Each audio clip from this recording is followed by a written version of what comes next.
Hey Carolyn, what are you working on? I am using my brand new solar cell right here to power, or I thought, a handy dandy little motor right here. However, when I connect the solar cell to the motor, it's not powering it. And I'm totally stumped because I put the solar cell out in the sun all day. So it had more than enough time to collect more than enough power within here. So it should easily power this tiny little motor So you left this outside all day. all day. You have And any thoughts? Where do you think the power it generated went? Well, I figured since it's a solar cell and the solar's here that it just stores it within. No, actually a lot of people think that. Okay. But that solar cell doesn't have any storage associated with it. So when you leave it outside all day, it's got no place for the power to go. Interesting. So that's why in this light, you're not generating enough power to power the motor. Oh. And that will be a problem. Okay. Now in this light here, and also outside about 3 p.m. or 4 p.m. Okay. We'll have similar light, and it won't generate enough power to be able to power the motor. Okay. So how do I work around that? It's actually easy.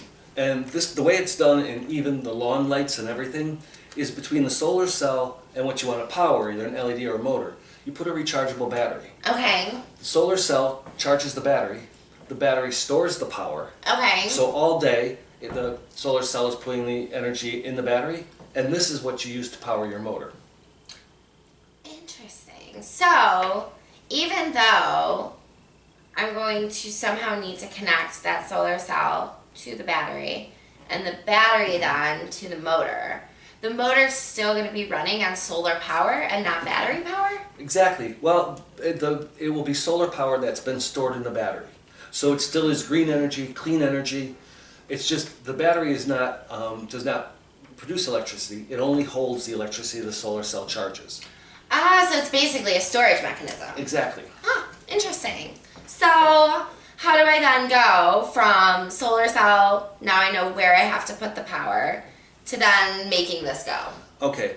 We'll use these wires, and then you can fix it up later when you make it neater. So, Okay, perfect. but first, let's take a look at the power a solar cell generates. I have here a voltmeter, Okay, and the voltmeter is going to tell us how many volts that the cell is generating. excellent. So I can go ahead and hold it up here. So the way that you hook this up is on one side of the battery, you put the meter in between it. So, Okay. so instead of going right to the solar cell, we are going to go through the meter. Okay. Okay, so this one goes here. And that's because it's the red positive from the meter connecting back to the red positive on the solar cell. Use the black wire. Yeah, but... It is the positive, and it actually doesn't matter which way that you hook them up. Ah, interesting. Okay, good. So now that we've got the meter connected through the solar cell, we should be able to see how much current it's generating. 0. Because we need to have a good connection. Okay, good connection is necessary. So what happens is when the sunlight hits it, it should generate near or slightly above its peak capacity of 1.5 volts. So it's at 1.56 now. Yeah. So this is a perfect day. It's a beautiful summer day, right at noon when the sun is directly overhead. Your motor is turning fantastically. Wonderful. Now, I'm going to interject with a question, though. Because we're talking sunlight. I always hear solar power needs the sun, right, to build the solar power. But for our example, you're using a cell phone light. Yes. So does it have to be sunlight? It doesn't have to be sunlight. What? Incandescent lights will work, and LEDs will work as well to generate the power. I had no idea. So So- that is giving me maximum potential capacity, basically, at the 1.5 volt. Right, so- which correlates back To the to the specs for product packaging. 1.5 volts, 400. milliamps, which is milliamps is a abbreviation for the power associated with the voltage. Got it. Okay. That's not important right now because we're charging a battery. Got it. Wonderful. So at noon, your motor's running fine. At 1 o'clock, when the sun tips a little bit, and 2 o'clock, unless you're tracking it, the voltage is going to drop. Which it So- did here, 1.3. So if it's not in perfect conditions, your voltage is going to change. So, for example, on a really cloudy day would be imperfect conditions. So say this piece of paper is an imaginary cloud on our imaginary sunlight here, and it passes through and over the solar cell. Oh man, it brings it all the way down to 0.8. So that affects it big time. So now your motor is stopped. Oh, so with 0.8, it's not going to be enough voltage to then power That's the right. motor. Okay. But we can solve that problem. How do you do that? We solve that problem by putting in between a rechargeable battery. Okay. And what the rechargeable battery does is it acts as a storage device Okay. for the power that's generated. Now remember you mentioned 400 milliamps I power? did. This battery stores up milliamps. Oh. So sometimes motors can take more than the capacity of a solar cell, Okay. but this battery will act as a leveler and it will supply all the amperage that it can to the motor. Interesting. Okay. So now if the battery is charged with a solar cell, you're still powering the motor with solar energy. Okay. But on a cloudy day, if the battery is charged, it will continue to run the motor. Got it.